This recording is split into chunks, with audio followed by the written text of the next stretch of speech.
Thought Bubble Audio.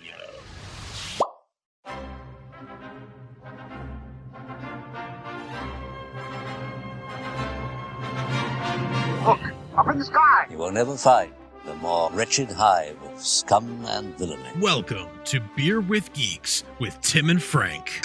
Who are you?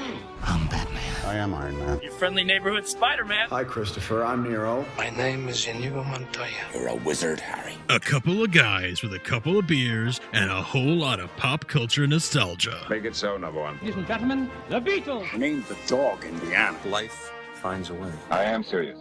And don't call me Shirley. Now sit back and crack open a cold one, because it's time for Beer with Geeks. It comes in pints? Shaken, not stirred. Great Scott! I was way off. I knew it started with an S, though.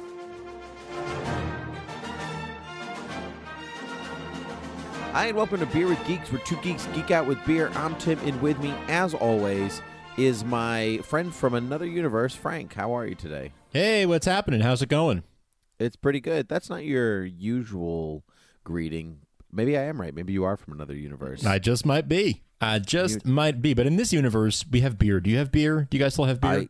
We still have beer in this universe. Thank God. Surely, Beer's so we good. surely do. Oh, does that mean in your universe you don't have beer? Oh, no, we do. We do. I was just hoping that yours still does. Oh, good. So no, I'd be sad. We still have beer. I'd be sad if I jumped to this universe and it didn't have beer. This is a new universe, new year. It's 2019 here. New universe, new year, new us. That's the motto. That's the motto. What are we doing differently in 2019? Anything? More of the same? More of the same. I like the way that you think. And that's a promise. Why do we have to change on the new year? Why does that have to happen? I mean, do you feel any different today than you did yesterday? You know, does that really, when the year changes over, I feel like the same person mostly. I feel exactly the same person. You know, unless of course, like you'd break your leg at like midnight or something. Well, like that would suck. That's like that feels like a bad omen. I feel like a different person now. Well, yes. Know? Okay. Yeah. Fair. No. Fair. That did not happen to the best of my recollection. No. Do you think like the James McAvoy character from Split, like what if he like changed to a different persona at midnight? Like then he would literally be a different person. Ooh, good. I am very much looking forward to Glass. Yeah. So much. I should probably rewatch Split before I go see it. I should probably watch it for the first time, huh? Oh, it was good. I know. Everyone who I respect loved it. So it's just one of those never got around to it things. Not a choice not to watch it. Sure. I understand that. I understand the way that your life works. You understand. Now, you understand. I understand that you probably have a beer in your hand. That is accurate. Can you tell me what beer is in your hand? Oh, you do that here in this dimension? Oh, yeah. So it's more of the same for us, not for you. Oh, yeah. I'm going to have a lot to learn. All right. Well, this is an Upper Pass First Drop IPA. A friend of mine and Marissa's is a real beer aficionado guy, and he kind of drives all over New England and goes to a lot of the small like microbreweries that are not distributed. So you have to go to the brewery to get them. There's a few of these that are sort of the most sought after, like rare beers that people get excited about. Like, oh, wow, you actually got an Upper Pass. And Upper Pass is one of them. Upper Pass, Treehouse. There's a handful of these really, really good Lawson's, although Lawson's is distributed now. But there's a few of these breweries that don't have distribution deals. So the only way to get it is to come right to the brewery. And the result is people line up like out the door, like in their cars to get into the place and buy some. And the breweries end up putting a limit of like, only 4 6-packs per person or whatever. So it's hard to come by this. It's expensive. You have to go there directly. So it's hard to get there and they limit how much you can get. So it's, kind of adds to that rareness factor. So long story short, our friend went and picked up a few 6-packs of some of these beers from these various breweries and gave us a few. So we've been celebrating over the holidays, sort of celebrating with these fancier, nice beers that we wouldn't be able to normally have. And so that's very cool. Yeah. And so this one is the First Drop, Upper Pass First Drop IPA, which is a farmhouse. It's a farmhouse brewery is what they call it, but it's an American pale ale, and it's delicious. And I really, really recommend it if you like APAs. Cool. Yeah. Cool. What's the name of that beer one more time? Upper Pass First Drop IPA from Vermont. It is a mouthful. Upper Pass, sounds delicious. It is. I am drinking a Sam Adams White Christmas. Ooh, even ooh. though we're past Christmas, That's okay. It's still seasonally appropriate. it's still seasonally appropriate. That's right. Exactly, Frank. Exactly. So It's Sam quite Adams good. White Christmas. I may have only had that once or twice, if ever. Do you like it? Yeah, it's good. It's a Belgian style. It's good. Mm. I enjoy it. It's not my favorite, I will say. Of all the Sam Adams special beers that they put out there, it's not normally on my go-to, but I do think it's good. It is distinctly seasonal. It has kind of a wintry taste. Is not the word that I am looking for, but you know what I mean. Do they kind of spice it with the stuff that you'd expect, like at winter, like Exactly. cinnamon or whatever? It's hazy, crisp, and bright are the adjectives that describe the beer on the outside of the bottle. But anyway, May your days be hazy, crisp, and bright. Pretty close. Yeah. That's pretty close, Frank. Cool, Yeah, thanks. I respect you trying to wedge that into. Thank you. I respect you trying to really too hard to make something. I respect you trying to make fetch happen. Fetch is never going to happen, Frank. Just let it go. Oh, man. So how are things here in the 616? Things are going strangely well. We have a new Spider-Man out on the block, and he seems to be doing a pretty bang-up job, Frank. Pretty Really? bang-up job indeed. Yeah. His name is Spider-Man. Would you know it? Same name. Huh, Same name. Funny. Interesting. I know. No, Frank, I saw Spider-Man Into the Spider-Verse Yes. a few weeks ago now, Yes. as did you, so my memory of it is slightly hazy. It's I dimming a little bit. Let's talk about it before it's totally gone. Yeah, I got to see it a little bit before it released, actually. I got to see it about a week before it released, a theater. And it wasn't even like a special nothing. It was just like a theater around me was just showing it the Friday before its release on a couple of showtimes. Fully like legit, just like come buy a ticket and see it. And so I went and saw it, and it was great. It was a blast. I loved it. That's cool. What did you like most about it? It was fun and upbeat. It was fun and upbeat and true to the Peter Parker and Miles Morales characters. Those are the things that I enjoyed about it. It was optimistic. There was a lesson to be learned. It was relatable. It was everything that like Spider-Man is supposed to be. Yep, I would absolutely agree with that. It was everything Spider-Man was supposed to be, even if it's Spider-Men from multiple different dimensions and all this. And even if they see like classic Spider-Man isn't in there, right? You know, like because Peter's in there, but he's a little older. He's down on his luck. You know, he arguably is the classic Spider-Man in some way. He's just a little older because he doesn't have the fancy suits, Right. or anything like that. He's the Parker luck. Yeah, Spider-Man. the Parker streak of bad luck. Yeah, I kind of feel like, and spoilers from here on out for the movie if you haven't seen it somehow. The Peter Parker that dies at the start seems like he was sort of Played by Chris Pine. voiced by Chris Pine. Very, very true. Finally He was getting so good. Didn't know it was Chris Pine. Did He you was not recognize his stupid. voice? No, I didn't. And Oh, the whole time I was like, whoever this actor is, he's an amazing Spider-Man. This guy's great. If he wasn't too old, I'd be like, make him Spider-Man on the big screen. You know what I mean? Like 20 years ago, Chris Pine, or like 10, 15 years ago, Yep. Chris Pine could have really done it. Maybe he'd be too much like that's Chris Pine, like because he's too well known. But I don't know. I loved his take on it. But anyway, that felt like sort of Stan Lee, Steve Ditko Spider-Man. Right, and so there was a literal passing of the torch, but it felt like sort of symbolically like the death of that era and the beginning of the Miles Morales era, happened in front of our eyes. Mm-hmm. That's a really good way. That's a really good way of looking at it because the Peter Parker that we do follow goes back to his universe, right? So in that universe, whatever it is, 817 or whatever arbitrary number they give it, Marvel gives it, it's. That's Miles Morales' Spider-Man now. And so it really is an excellent passing of the torch film that way. Because there are three kind of models for superhero films. Or there used to be two basic models. There was the Superman, the movie model, 1970s, like we're going to tell you the origin from start to finish. Mm-hmm. And then there's the Batman 89 model of we don't actually really care about the origin. We're just he's already Batman. And we'll tell you a little bit about how he got there as the movie progresses, but it doesn't actually matter. Right. And then I would argue that in 1998, Mask of Zorro came out, and it was Legacy Zorro, original Zorro training new Zorro, right? Mm-hmm. And that's kind of a twist on the Superman the movie style Superman origin story. And then Batman Begins with its like haphazard editing. We're going back and flashback editing. We're in the present, but then we're going to the past. So now we're in the present, and then we're going to the past. So on and so on. And those are your basic models. So this Spider-Man model, I dug this legacy version of, because it just, I like the beginnings. Like, you've heard the story before. Gets bit by a spider, blah blah blah blah blah blah.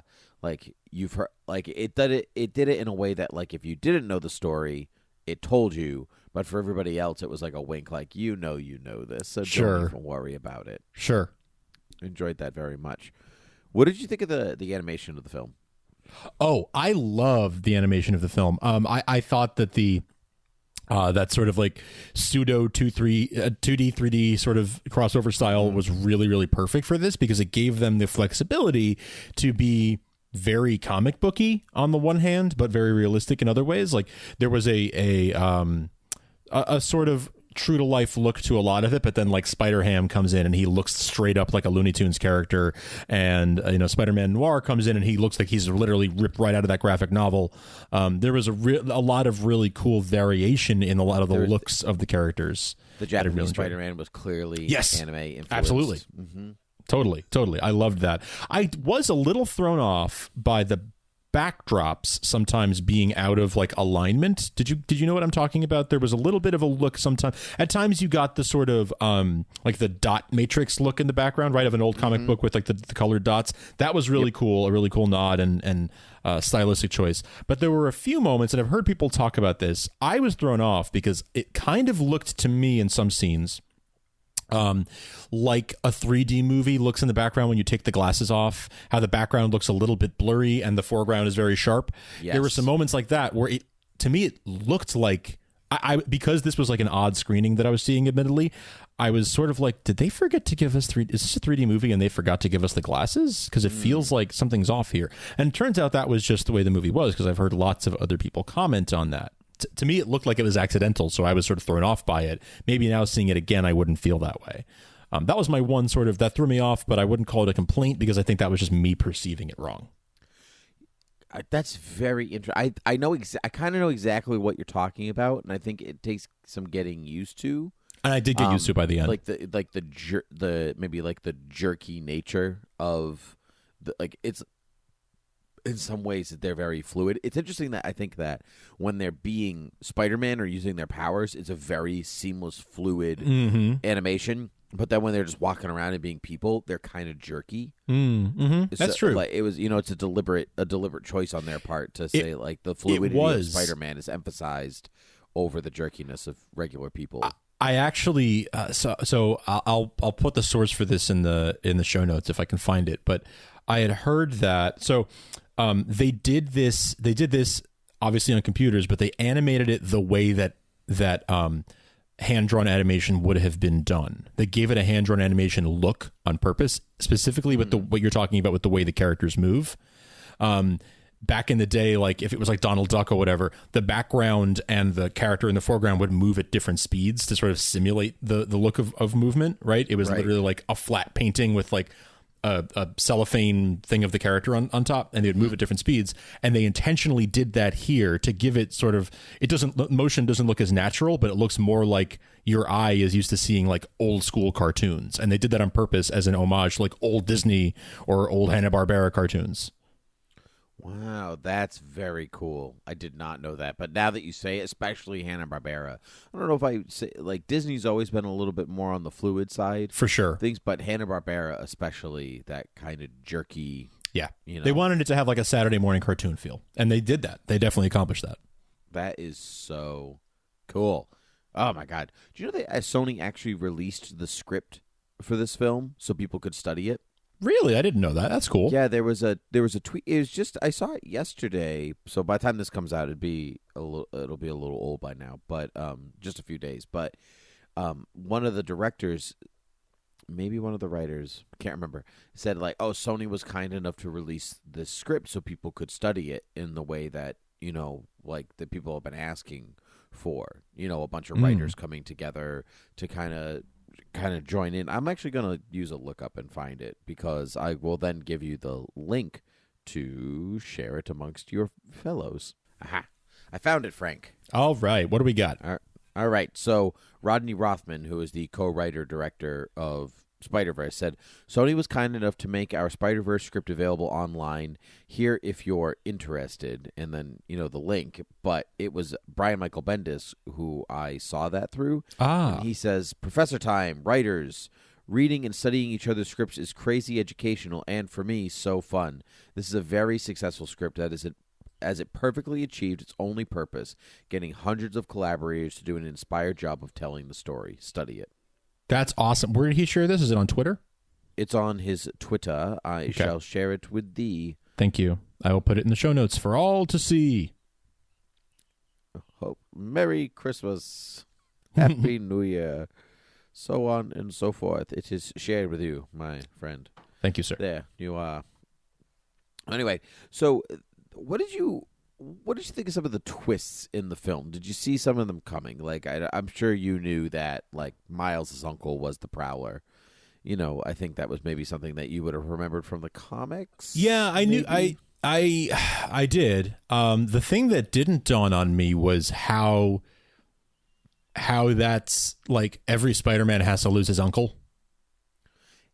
Oh, I didn't even think about that. I didn't think about that till much later, and I didn't get that till much like days later. But it was really like, oh my God, like every Spider-Man loses an uncle, like no matter, or I guess a father figure in some way, maybe not always an uncle, but this was his Uncle Ben moment in a way. Yes, that was absolutely his Uncle Ben moment. Couldn't save him, even though he was trying to kill him, but he wasn't. It's crazy. I didn't even think about that. That's crazy. That's I know. Cool. I love it. I love it. So yeah, there were things like that even if I got like the story twist, there was a deeper thing that I didn't get till later. That's correct. Female Dr. Octopus. Loved that. See that? I'm pretty sure she's from Spider-Man 2099. Okay, that checks out. I did not look it up because Alchemex is the big bad company in Spider-Man 2099, and that was the company that we kept hearing about in the film itself, and then of course the tag at the end with Spider-Man 2099. Yes. Which was very cool. So I think they ripped her character from the comics then, but I'm not positive. But I loved the way that they did her tentacles. Oh my God, that was such a cool look. It was so cool, like that plastic tubey kind of, like it was excellent sound design. The look was cool. I really enjoyed the film throughout. People are going nuts over it. Do you think it deserves the like extreme amount of nuts going that people are giving it? So overall, yes. I think it does deserve to be fussed over because I think it actually is a really, really solid movie. And I think that we should be giving studios overwhelming positive feedback when we like something. Because I feel like the studios like Sony or Warner Brothers that are very much run by committee and less about sort of the auteur, and letting like a creator run with it. When they're very driven by committee, it's important to make sure that committee hears loud and clear, this worked well, do more of this. They tend to have their own ideas about how things should be, and no, we want to, we got to tighten up the third act, we got to do this, we got to do that, we got to make sure people understand what's happening or whatever. And sometimes that leads to things like where I didn't like Venom very much because I felt like they were being a little too in your face with some things. Yep. I feel like being like, this was good, do this, do more of this, this was perfect, I would just do more just like that, and it's great. I think it's important to give them that feedback. I think that there is a tendency to like freak out over something when it's brand new, right? And like be so excited because like this is the newest thing, whatever movie it is, people will freak out and be like, this is the best thing I've ever seen. And then with time, you sort of temper yourself. I remember leaving Revenge of the Sith, and my friend sitting next to me when I was in high school, my friend goes, all right, I'm just gonna go ahead and say it. It's the best one out of all 6. And I was like, ooh, don't say that right away, buddy. We literally just saw it. Like, we just saw it. You can't think it's the best out of all 6 when you just saw it for the first time. You're still on a high. You're riding a high. We're literally in our seats still. I'd be curious for you to go back to that friend and say, hey, do you think it's still the best out of all 6? I know. I'm not in touch with him anymore, but I would really love to get his opinion now. But yeah, so it's things like that where I'm wary of, like, you can't call something the best ever when you just saw it, because like you're obviously still like on a bit of a high from it. But with the passage of time, maybe you still say, you know what, I still think that's the best. I think this will probably go down as one of the best Spider-Man films in the long term. People are calling it that a lot. I think most people tend to be, at least what I'm seeing online, I'm seeing people sort of debate whether this or Spider-Man 2, Raimi's Spider-Man 2, which of these is the best Spider-Man film. Homecoming is also in there for a lot of folks. I'm not sure what the answer is, but this is definitely top 3. I think I'd still give it to Spider-Man 2 just because it's maybe just classic Spider-Man, whereas Homecoming or Spider-Verse rely on other things to kind of pinpoint you towards maybe making it a better Spider-Man movie. Homecoming has the inclusion of Iron Man, and then Spider-Verse relies on the multiverse and different versions of Spider-Man and all this stuff. But if you're looking for just like here's Spider-Man, classic Spider-Man, I think Spider-Man 2 is pretty much as close as you get. I see that. And that's why I think it's hard, because they are so different. It's hard to really say what's the best. I do think this movie deserves the applause it's getting, the accolades it's getting, the critical success and the box office success that it's gotten. I think they're earned. I think it's deserved. I think it really is really, really good. I think people who are, freaking out and are as excited about it as they are, that's because it's a new movie. It's a new movie. It's a new story. For a lot of people, this is also really important because of the Miles Morales and Gwen being at the center of things, and Peter just sort of being the Obi-Wan, passing it on to the next generation. Right. I think and that's really huge. And he's really not even a good Obi-Wan either, which makes it even better. Right. It gives Miles and Gwen, who's arguably the most put together out of everybody. How cool was she? She was cool. She was very cool. I loved the gum in her hair sequence or whatever. So she had to, hey, nice new haircut. Gwanda. Oh, it was so good. It was great. Gwanda, that's right. What did you think of Spider-Ham? Oh my God! Well, I mean, so I was already predisposed to love it because I love John Mulaney, right? Of course. So when I knew that he was doing that, I just got super excited. But he was funny comic relief. Could the movie have worked without him? Yes, it could have worked without Spider-Ham there. But he brought a lot of fun and levity, and it was worth having him there because it was just. And I'm again, as a fan of his comedy, it's like cool that he will be sort of immortalized in this. I think this is a movie that people will be watching for years, and it's really cool that he's going to get to be a part of it. I agree. What about Nick Cage as Spider-Man Noir? This is two superhero animated films that he's been in this year. Oh, that's right. Because he was Superman in Teen Titans Go. I forgot about Teen Titans Go. Yeah. He was... I was trying to figure out if that was him the whole time or if it was someone doing a Nick Cage impression. Oh, really? Because I didn't know that was him. I didn't know Spider-Man Noir was going to be in it. I don't think I saw him in the trailer.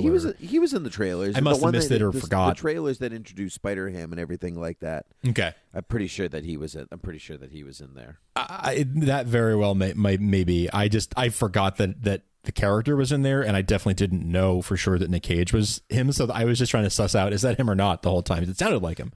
That's funny. And by the end, I obviously sat through the credits because I know better when I'm watching a comic book movie. And saw it confirmed. I was like, all right, cool. That answers that. I loved seeing that. I love that graphic novel. It's not necessarily my favorite depiction of Spider-Man, but it's a good story. Maybe not the best Spider-Man story, but a good story.